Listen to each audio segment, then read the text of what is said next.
श्री ब्रजेश सिंह प्रिंसू जी, शाखा मंत्री doctor SP Singh ji, विधायक श्री अवधेश सिंह जी, डॉक्टर नीलकंठ तिवारी जी, जिला पंचायत अध्यक्ष श्रीमती पूनम मौर्य जी और आज के इस कार्यक्रम में उपस्थित अघोरेश्वर भगवान राम और इस परंपरा के सभी अनुयायीगण, श्रद्धालुजन, उपस्थित भाइयों बहनों, आज स्वामी विवेकानंद जी की पावन जयंती भी है।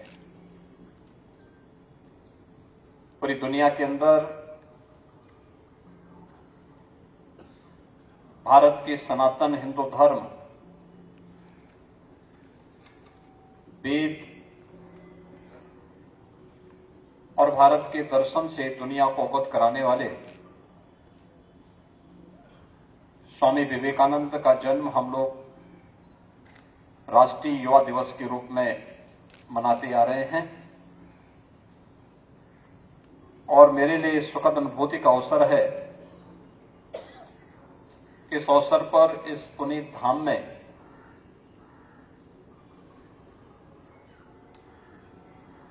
अघोरेश्वर बाबा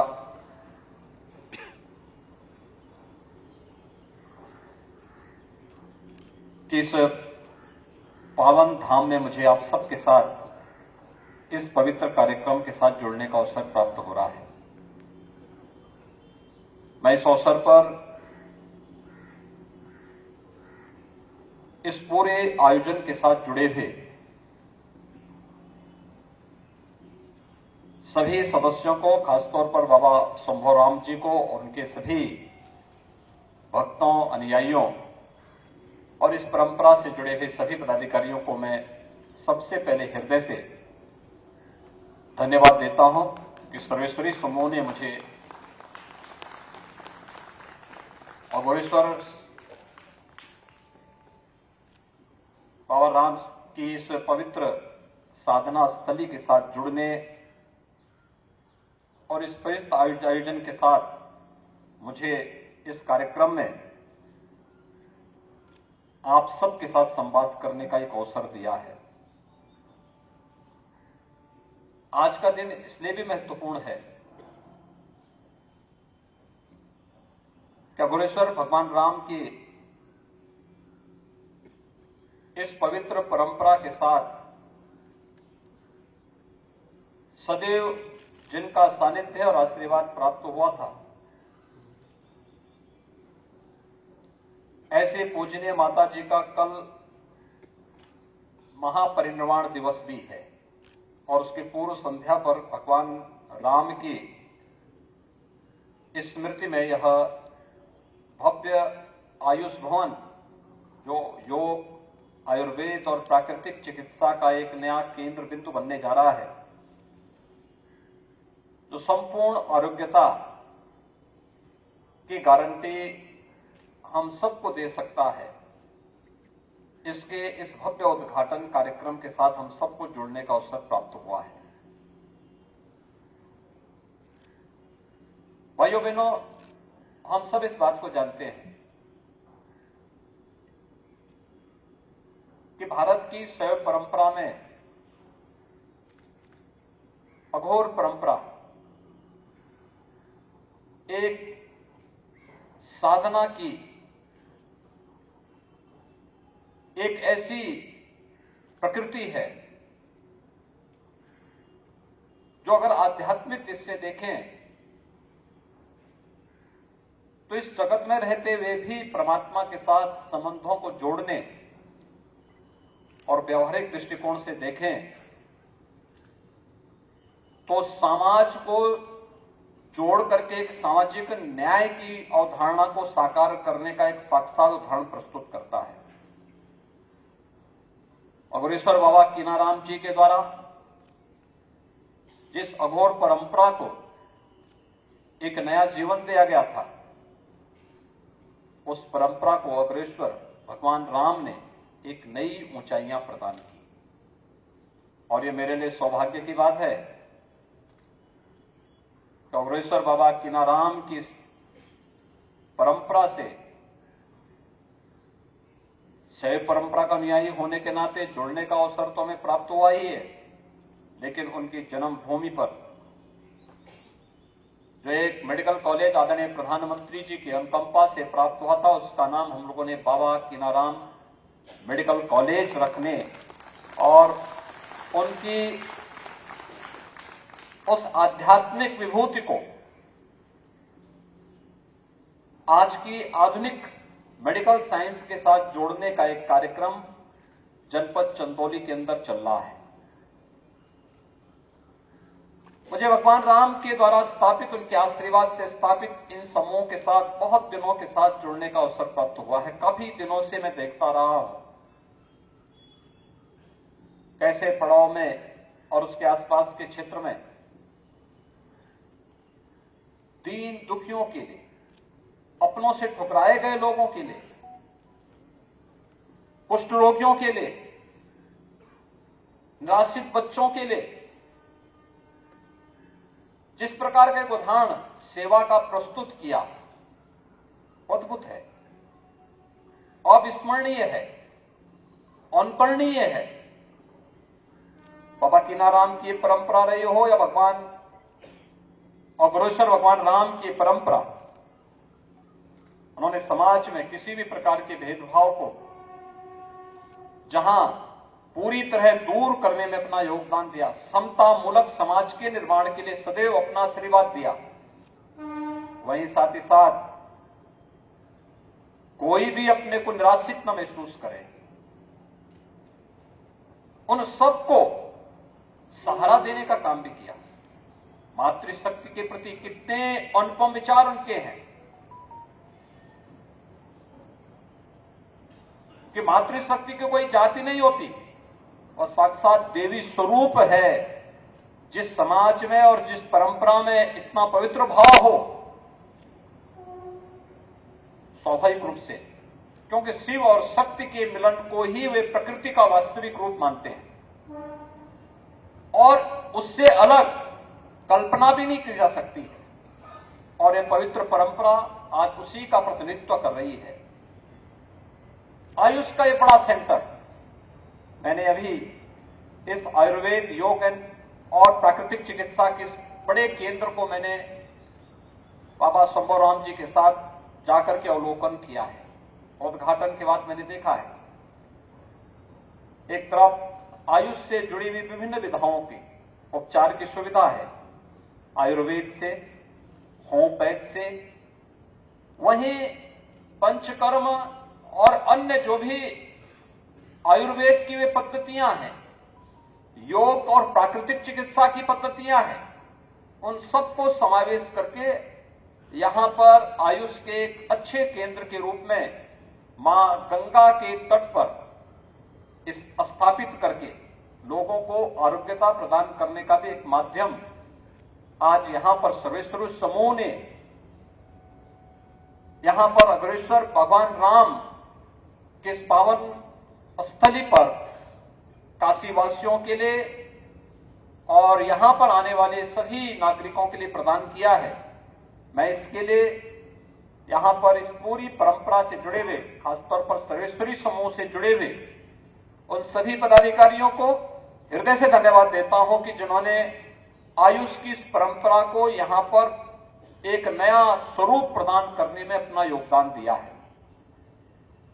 भाइयों बहनों, हम सब जानते हैं 2014 में प्रधानमंत्री बनने के बाद मोदी जी ने देश के अंदर बिखरी हुई आयुष की विभिन्न पद्धतियों को जोड़ करके आयुष मंत्रालय का गठन किया, जिसमें आयुर्वेद, होम्योपैथ, यूनानी, सिद्धा, योग, इन सभी पद्धतियों को एक साथ जोड़ा और जोड़ करके उन्होंने एक मंत्रालय बनाया आयुष मंत्रालय के रूप में।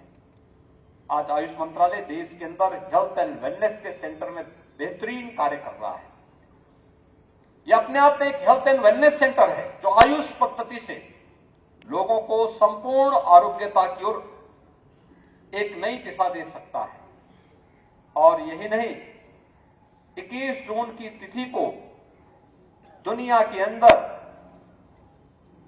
विश्व योग दिवस के रूप में मनाने का कार्यक्रम आयोजित करना है। आज दुनिया योग के पीछे भाग रही है। दुनिया के लगभग 190 से अधिक देश आज योग के साथ जुड़ करके भारत की ऋषि परंपरा की, योगियों संतों की इस परंपरा की,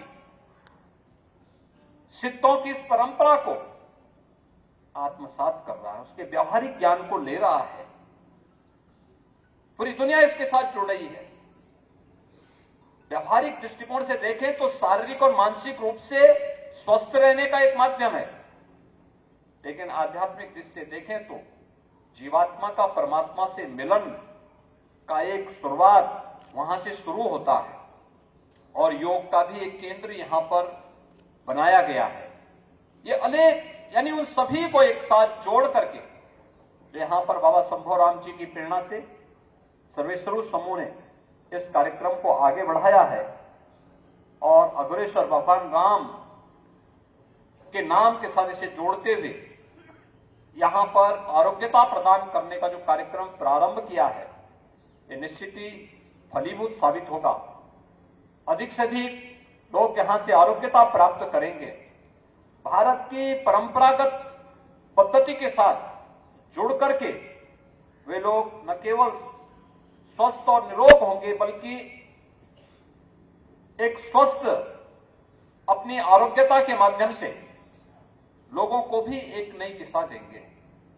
भाइयों बहनों, हमने आयुर्वेद और भारत की इस परंपरागत चिकित्सा पद्धति को एक प्रकार से विस्मृत सा कर दिया था,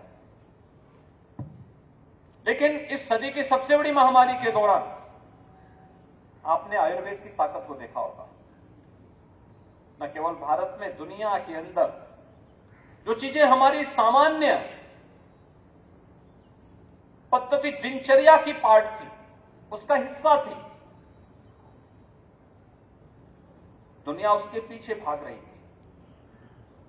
जैसे हम लोग हल्दी का उपयोग, सामान्य दिनचर्या में कौन ऐसा भारतीय परिवार होगा जो अपने यहाँ दाल, सब्जी या अन्य जो भी हम सब्जी रसोई बनती है उसमें हल्दी का उपयोग न करते हो, या जिन मसालों का उपयोग करते हैं, ये केवल मसाले नहीं है, ये केवल एक स्वाद के साधन नहीं है, बल्कि ये हमारी प्रतिरोधक क्षमता को कितना विस्तार देते हैं, कितनी मजबूती प्रदान करते हैं।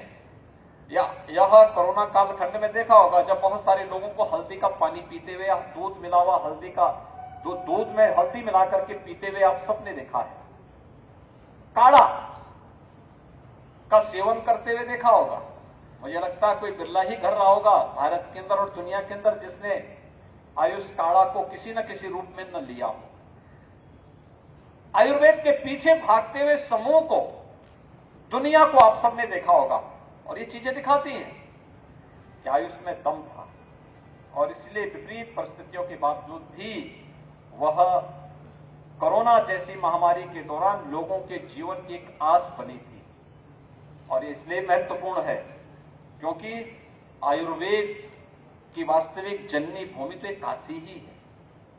काशी से ही उसको एक नया रूप मिलना चाहिए। आज उसे यहां पर एक बार फिर से अग्रेसर भगवान राम आयुर्वेद, योग और प्राकृतिक चिकित्सा के इस केंद्र के माध्यम से पुनर्जीवन करने का काम यहां पर बाबा शंभूराम जी के सानिध्य में सर्वेश्वरू समूह उस कार्यक्रम को आगे बढ़ाने का कार्य कर रहा है। उत्तर प्रदेश सरकार और भारत सरकार दोनों मिलकर के देश के अंदर आयुष के प्रचार प्रसार में पूरा योगदान दे रहे हैं। हेल्थ एंड वेलनेस सेंटर के माध्यम से हजारों सेंटर बनाए जा रहे हैं, जहां पर योग की सामान्य वहां पर क्रियाओं का अभ्यास कराने से लेकर के वहां पर आयुष पद्धति से उपचार की तमाम विभिन्न प्रकार के कार्यक्रम आगे बढ़ाए जा रहे हैं। दोनों सरकारों ने मिलकर के ये डबल इंजन की सरकार मिलकर के जहां इस कार्यक्रम को तेजी के साथ आगे बढ़ाने के लिए प्रतिबद्ध है, वहीं अगर यहां पर धर्मार्थ संस्थाएं इन सभी कार्यक्रमों के साथ जुड़ती हैं तो यह इस कार्यक्रम को एक नई गति और एक नई ऊंचाई प्रदान करेगा ही। और मेरा मानना है कि अब तक उपचार करने के लिए लोग दुनिया में जाते थे। कोरोना कालखंड में प्रधानमंत्री मोदी जी के नेतृत्व में आपने देखा होगा कि भारत ने कुछ मॉडल दिए दुनिया को। अभी चीन के अंदर कोरोना की कहर आपने देखी होगी, चौथी पांचवी कौन सी कहर है चीन में कुछ पता नहीं लगता, लेकिन क्या खराब स्थिति थी। लेकिन भारत के अंदर कोरोना पूरी तरह नियंत्रित है। चीन की वैक्सीन फेल हो गई, भारत की वैक्सीन, एक नहीं दो वैक्सीन का लोहा दुनिया मान रही है। और यही नहीं, दुनिया के अंदर कोरोना जैसी महामारी के दौरान सबसे कम मृत्यु दर अगर किसी देश में रही है और उससे सबसे अच्छे मॉडल किसी ने दिए हैं तो प्रधानमंत्री मोदी जी के नेतृत्व में भारत ने दुनिया को दिए हैं। यह भारत की ताकत है। हम इससे पहले सुनते थे कि उपचार कराने के लिए लोगों को दुनिया के अंदर, दुनिया के बड़े देशों में, विकसित देशों में जाना पड़ रहा है, लेकिन आयुष पद्धति भारत को हेल्थ टूरिज्म का एक नया हब बनाने की सामर्थ्य रखता है। और ये हेल्थ टूरिज्म के इस नए केंद्र के रूप में आयुष पद्धति अपने आप को तैयार कर सके, इसके लिए हम सबको तैयार होना होगा। और ये तो हम सब जानते हैं कि जहां स्वस्थ शरीर होगा वहीं स्वस्थ मस्तिष्क होगा, और जहां स्वस्थ मस्तिष्क होगा वहीं पर हम एक सशक्त और समर्थ राष्ट्र को आगे करने में सफल हो सकते हैं।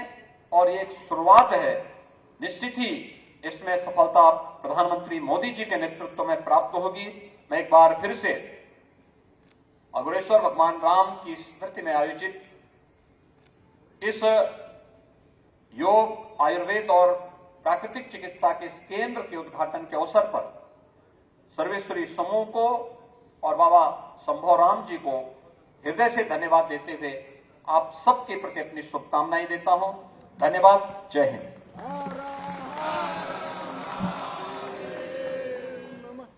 धन्यवाद महाराज जी, बहुत बहुत धन्यवाद। अब आगे के क्रम में आपसे सादर अनुरोध करता हूं कि कृपा करके इसी प्रांगण में वृक्षारोपण, तदुपरांत इसी प्रांगण से सटे हुए अद्भुत भगवान राम वृद्ध आश्रम का अवलोकन करने की महान कृपा करेंगे। धन्यवाद महाराज।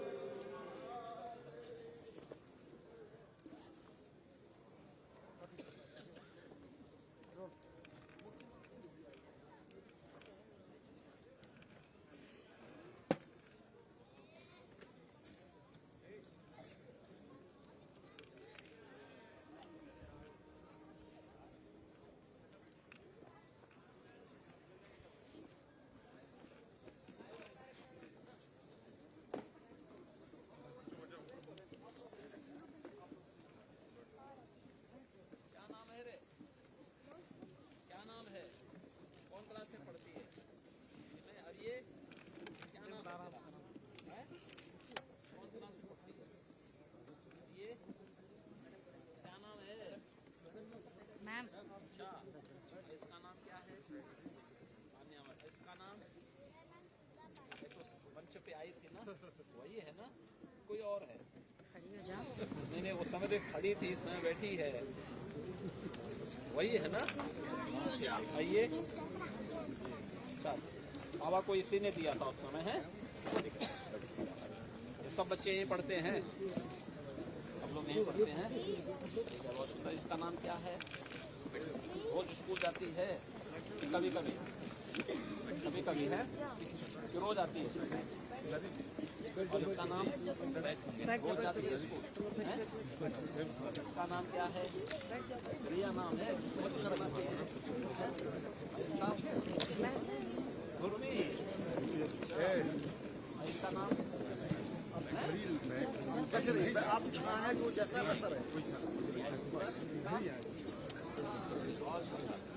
लोग मेहनत से पढ़ाई करो हैं, क्या करके भी बच्चों को चोट न लगे। हाँ हाँ बैठ